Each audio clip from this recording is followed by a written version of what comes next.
ಭೀಮನ ಅಮಾವಾಸ್ಯೆಯಂದು ತಪ್ಪಿಸಬೇಕಾದ 7 ಸಾಮಾನ್ಯ ತಪ್ಪುಗಳು. ನಮಸ್ಕಾರ ಸ್ನೇಹಿತರೆ. ಭೀಮನ ಅಮಾವಾಸ್ಯೆ ಅಥವಾ ಜ್ಯೋತಿರ್ಭೀಮೇಶ್ವರ ಅಮಾವಾಸ್ಯೆ ನಮ್ಮ ಕರ್ನಾಟಕದ ಪ್ರಮುಖ ಆಚರಣೆಗಳಲ್ಲಿ ಒಂದು. ಈ ದಿನ ಶಿವ ಪಾರ್ವತಿಯನ್ನು ಭಕ್ತಿಯಿಂದ ಪೂಜಿಸಿ, ಕುಟುಂಬದ ಸುಖ ಶಾಂತಿ, ಆರೋಗ್ಯ ಮತ್ತು ದಾಂಪತ್ಯ ಜೀವನದ ಒಳಿತಿಗಾಗಿ ಪ್ರಾರ್ಥಿಸುವ ಸಂಪ್ರದಾಯವಿದೆ. ಆದರೆ ಪೂಜೆ ಮಾಡುವಾಗ ಕೆಲವು ಸಾಮಾನ್ಯ ತಪ್ಪುಗಳಿಂದ ಗೊಂದಲವಾಗಬಹುದು.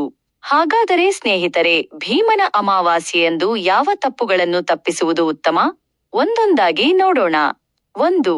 ಪೂಜೆಯನ್ನು ಅವಸರದಲ್ಲಿ ಮಾಡುವುದು. ಭೀಮನ ಅಮಾವಾಸ್ಯೆಯ ಪೂಜೆಯನ್ನು ಕೇವಲ ಮುಗಿಸಿಬಿಡಬೇಕು ಎಂಬ ಉದ್ದೇಶದಿಂದ ಅವಸರದಲ್ಲಿ ಮಾಡಬೇಡಿ.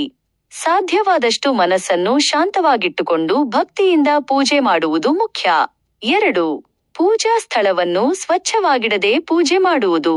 ಪೂಜೆಗೆ ಮೊದಲು ಮನೆಯ ಪೂಜಾ ಸ್ಥಳವನ್ನು ಸ್ವಚ್ಛಗೊಳಿಸಿ ಬೇಕಾದ ಸಾಮಗ್ರಿಗಳನ್ನು ಸಿದ್ಧಪಡಿಸಿಕೊಳ್ಳುವುದು ಉತ್ತಮ. ಕೊನೆಯ ಕ್ಷಣದಲ್ಲಿ ಸಾಮಗ್ರಿಗಳನ್ನು ಹುಡುಕುವುದರಿಂದ ಪೂಜೆಯಲ್ಲಿ ಗೊಂದಲವಾಗಬಹುದು. 3. ಮನೆಯ ಸಂಪ್ರದಾಯ ತಿಳಿಯದೆ ಬೇರೆಯವರ ವಿಧಾನವನ್ನು ಹಾಗೆಯೇ ಅನುಸರಿಸುವುದು. ಭೀಮನ ಅಮಾವಾಸ್ಯೆಯ ಆಚರಣೆಗಳಲ್ಲಿ ಪ್ರದೇಶ ಮತ್ತು ಕುಟುಂಬಕ್ಕೆ ಅನುಗುಣವಾಗಿ ವ್ಯತ್ಯಾಸಗಳಿವೆ.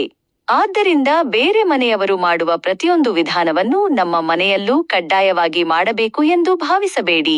ನಿಮ್ಮ ಮನೆಯ ಹಿರಿಯರು ಅನುಸರಿಸಿಕೊಂಡು ಬಂದಿರುವ ಸಂಪ್ರದಾಯಕ್ಕೆ ಆದ್ಯತೆ ನೀಡಿ. 4. ಪತಿ ಪಾದಪೂಜೆಯನ್ನು ಎಲ್ಲರಿಗೂ ಕಡ್ಡಾಯ ಎಂದು ಭಾವಿಸುವುದು. ಕೆಲವು ಕುಟುಂಬಗಳಲ್ಲಿ ಭೀಮನ ಅಮಾವಾಸ್ಯೆಯಂದು ಪತಿ ಪಾದಪೂಜೆ ಮಾಡುವ ಸಂಪ್ರದಾಯವಿದೆ. ಆದರೆ ಇದು ಪ್ರತಿಯೊಂದು ಕುಟುಂಬದಲ್ಲೂ ಒಂದೇ ರೀತಿಯಲ್ಲಿ ಇರಬೇಕೆಂದಿಲ್ಲ. ಆದ್ದರಿಂದ ಇದನ್ನು ಎಲ್ಲ ಮಹಿಳೆಯರು ಕಡ್ಡಾಯವಾಗಿ ಮಾಡಲೇಬೇಕು ಎಂದು ಹೇಳುವುದು ಸರಿಯಲ್ಲ. 5.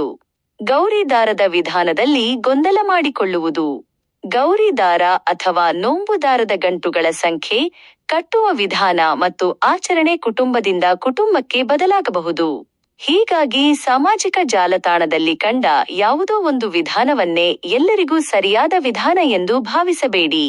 ನಿಮ್ಮ ಮನೆಯ ಸಂಪ್ರದಾಯವನ್ನು ಅನುಸರಿಸಿ. 6. ಪೂಜೆಯ ಹೆಸರಿನಲ್ಲಿ ಅನಗತ್ಯ ಭಯಪಡುವುದು. ಈ ಒಂದು ವಸ್ತು ಇಲ್ಲದಿದ್ದರೆ ಪೂಜೆ ಆಗುವುದಿಲ್ಲ, ಈ ರೀತಿ ಮಾಡದಿದ್ದರೆ ಕೆಟ್ಟದ್ದು ಆಗುತ್ತದೆ ಎಂಬ ಮಾತುಗಳನ್ನು ಕೇಳಿ ಅನಗತ್ಯವಾಗಿ ಭಯಪಡಬೇಡಿ.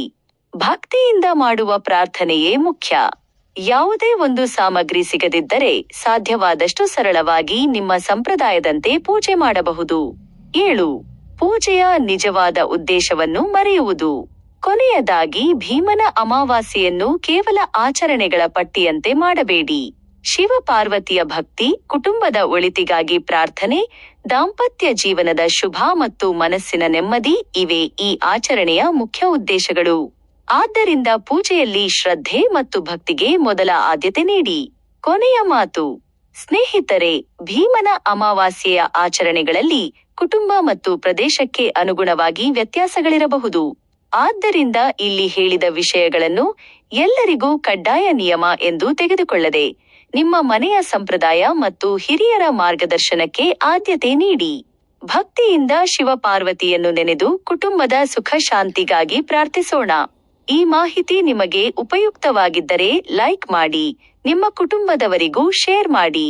ಇಂತಹ ಭಕ್ತಿಯ ಮಾಹಿತಿಗಾಗಿ SLT simple videos and vlogs channel ಅನ್ನು ಸಬ್ಸ್ಕ್ರೈಬ್ ಮಾಡಿ.